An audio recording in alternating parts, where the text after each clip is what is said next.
Hello, today Herbal Medicine Secrets guest inspirer is Judy. This is Wendy from Herbal Medicine Secrets. Now, we love to invite our students to come on board and have a chat, and we also interview other people as well.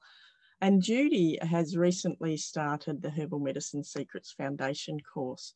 Judy lives in Australia in southern New South Wales. Jude, it's so great to have you here, and thank you for all your wonderful feedback so far. It's fantastic. How are you? Oh, I'm really well, thank you, Wendy, and thank you for asking me to come along and chat about the herbal course.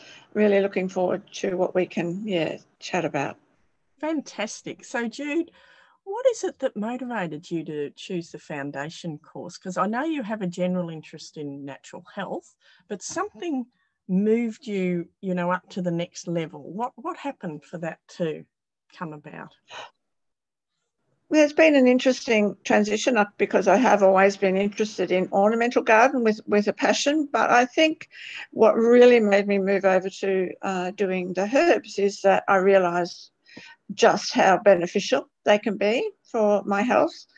And also, they still provide me with that.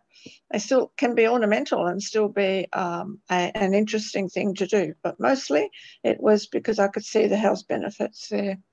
Okay, yes, they definitely are ornamental as well.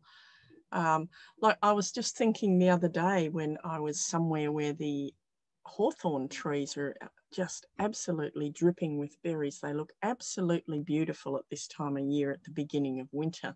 So they provide structure and colour in the garden and by the roadside that you might not otherwise have. And hawthorn berries and hawthorn leaves and hawthorn flowers are a wonderful medicine that I use in my clinic.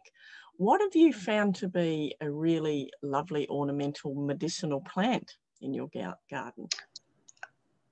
I think what I have at the moment, the main one is nasturtium, as it's the bright, the yellows and the oranges, and that's been magnificent when it's in full bloom. And rosemary. Rosemary has a beautiful mauve flower. So they're probably the two that I have at the moment that I find pretty and ornamental. That's handy because they both feature in the foundation course. Exactly, and I think that's that was a real joy to get and read about those first up.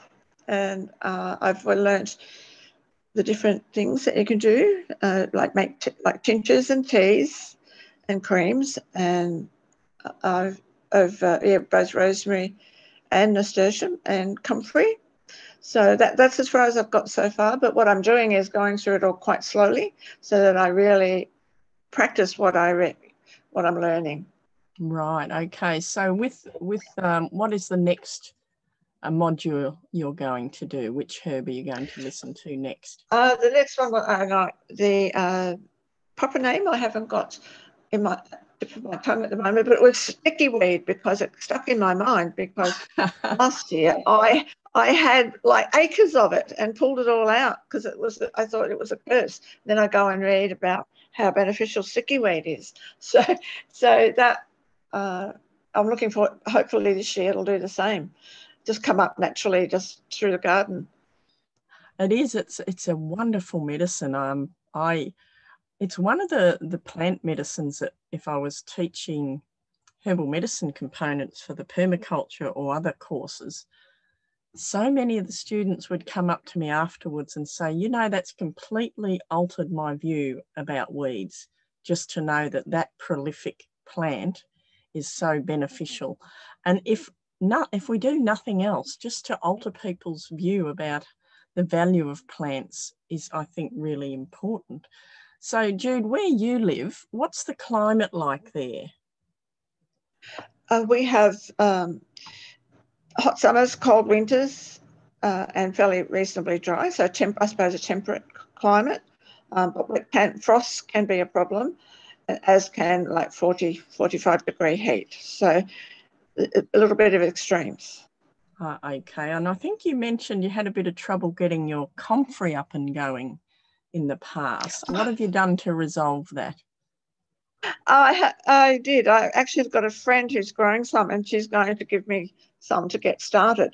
So I'd had three goes at getting that. And every time I planted it, something different happened.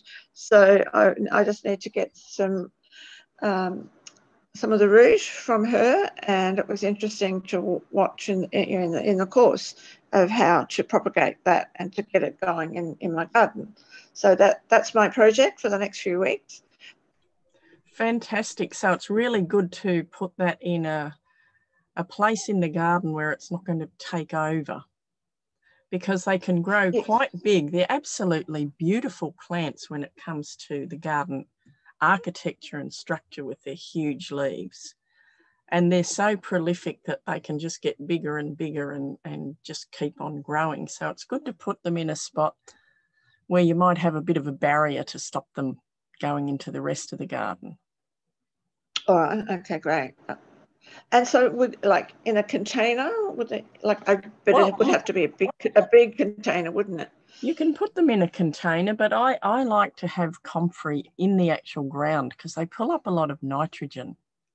And that's one of their, like, when it comes to the compost acceleration properties of comfrey, that's because of all the nitrogen in the leaves. It makes the compost hotter. So if you can have it in the ground medicinally, I think it's great. And you dig it up when the leaves have died back, and that's when we tend to make the fresh tincture for the creams. And as we say in the Foundations course, you know, you don't use comfrey internally in Australia. Some countries do, but it's actually a scheduled herb, meaning you don't use it internally here. Yeah, and it's good to have that advice. I find that really beneficial too with the course, is that, you know, all the little the added things that not what to do. You know what to do. Yeah.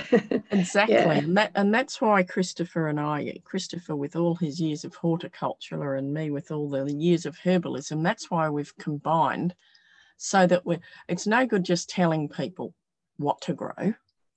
It's very important that you know how to grow it and how to manufacture it and how to use it. So it's really good that you're enjoying that part of it. And what other herbs do you think you might put in your garden this year? I'll have to have a bit of a think about that one, but I've certainly got plans to put, I've got all the usual, like the garlic and the parsley and coriander and all of those. I've got some seeds that I've saved from previously, so I put all of those in. But as far as the more uncommon ones, I guess I'd like to explore that a bit further. So probably when I get a little bit into the course, I'll certainly add.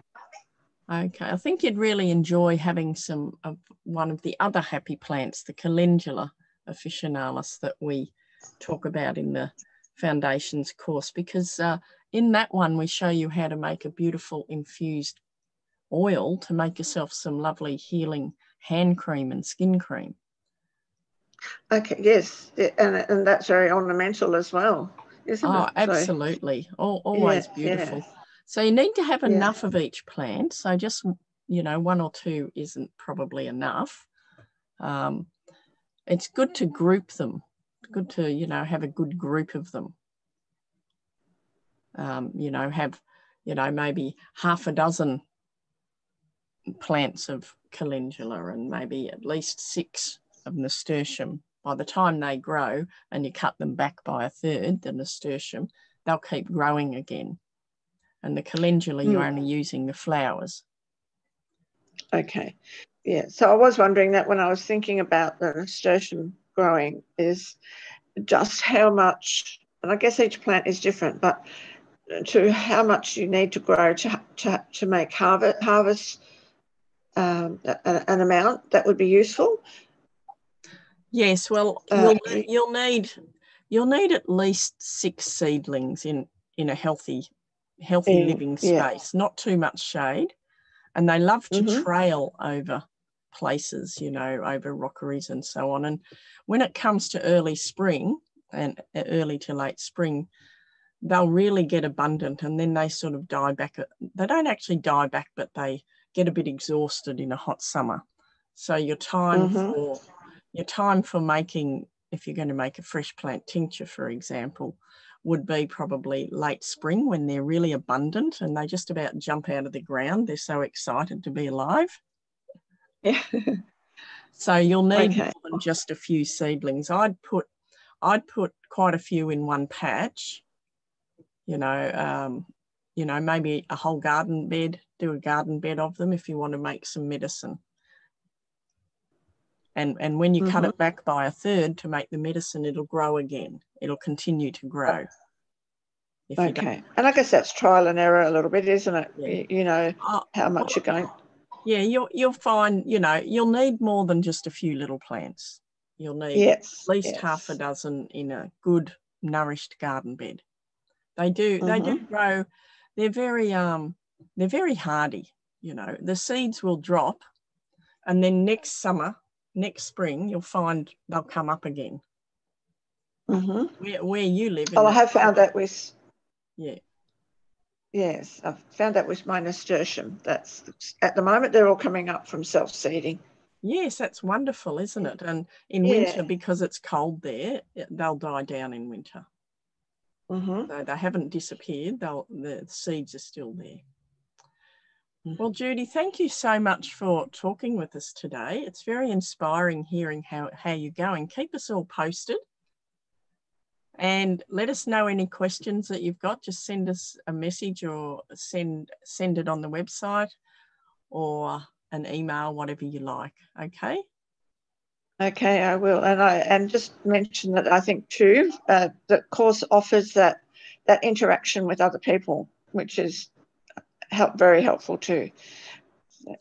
Oh, that's great. That's great. There is someone not far from where you live, actually. I don't know if you've caught up yet. But I'll speak to her. Oh, no, not yet. No. All right then, Jude. Thanks very much. Well, thanks so much. Okay. Have a good day. Okay. All right, you too. Bye for now.